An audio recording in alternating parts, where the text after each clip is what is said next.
So, 6 films. I'm going to rank them, as I said, 1 to 6. So, our 6 films. Number 6, least cursed. I'm going to go with The Twilight Zone. As I said, I think this film isn't necessarily cursed. It is just this one horrifying event. And with this event, I don't think it's a curse. I think it's absolute incompetence. And I think John Landis really probably should have gone to jail along with a few other people, in my opinion. I will say, for legal reasons, he was acquitted. I don't know if that weighs me of any responsibility. Who knows?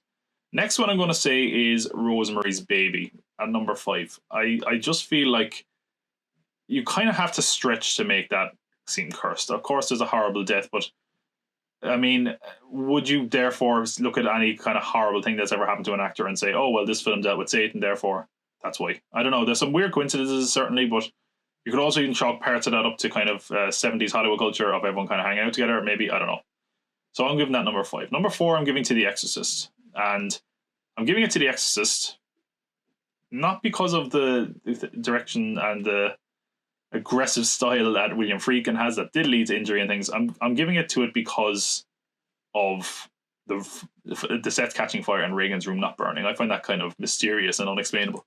And generally, we were looking for explanations here, and I can't find one for that. I think the problem is also that they leaned into it, so it's hard to tell how true or verifiable some of these are. A lot of people died. Possibly that could be also a reason. But again, 2 of the people that we know for sure died are actors who were, explainable or quite elderly. Number 3, I'm giving to The Crow. As much as I said it doesn't deserve an exorcism, I might actually probably change it for some of these, to be honest. The actual Lee family curse, I don't necessarily believe in, but I do think that the death of Brandon Lee is certainly so many things had to go wrong for that to happen. And certainly a set like The Crow that cut corners definitely led to the possibility that could happen. But so many things had to fail for that to happen. And it's such a shame that it cost Brandon Lee his life.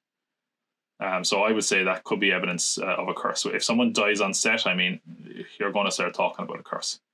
Number 2, I'm giving to Poltergeist, just because as much as it's easy to say, hey, other films have used skeletons, it's hard to discount the death of 2 young actresses over the course of the series. And whether or not is it because they use real skeletons, I don't necessarily think so, but I do think that if one of the films here are cursed, I think it's in contention, definitely. I think it's one of the ones that would be higher up that list, and that's why I'm putting it at number 2.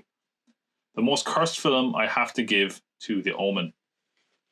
There's so many things here that are more provable than the other ones. Just freak accidents that happened and evidence that someone probably should have died. We're lucky it wasn't a much higher body count. And then we, of course, have someone being killed so close to a sign that reads Omen, which even if the 66.6 part isn't true, someone being decapitated and standing next to a sign of the Omen is just, that does it for me, man. I think that's, if any of these films are cursed, I'd put my money on the Omen, but certainly a few of these would be very, very scary to have been on the zero, because they definitely seem like there was more evil forces at play. So from number 6 to number 1, Twilight Zone, Rosemary's Baby, The Exorcist, The Crow, Poltergeist, and The Omen.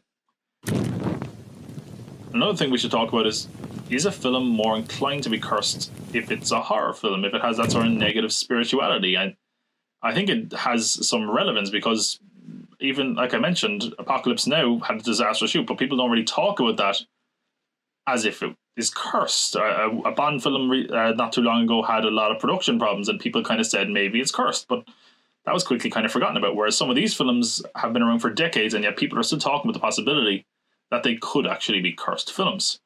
Are we just more likely to assume a horror film is cursed? Do we make connections there to kind of add to the scare factor, that the idea that a film isn't just scary within the context of the story, but that there's something scary or evil in the making of the film, in the fact that there are dark forces at play?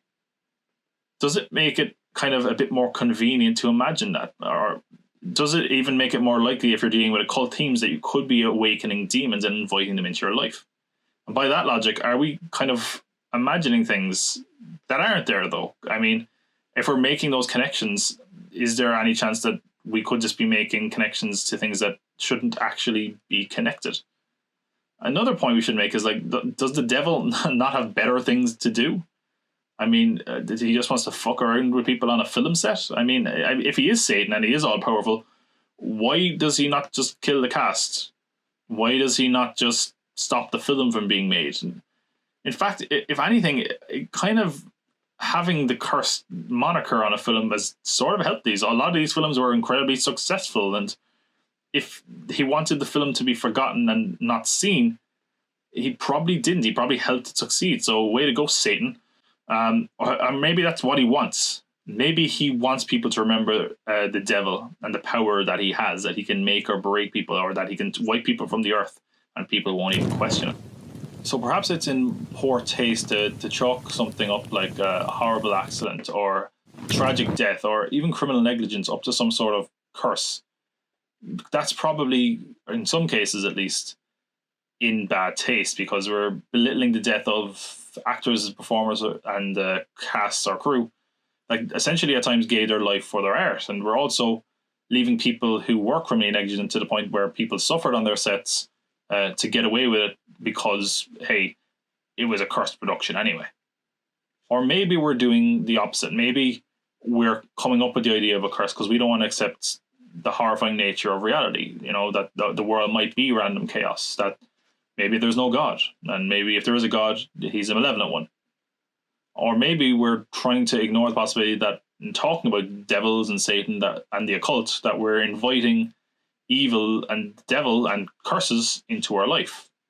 For example, maybe if you're listening to a podcast on cursed films, you're more likely to have a horrible fate befall you. Happy Halloween.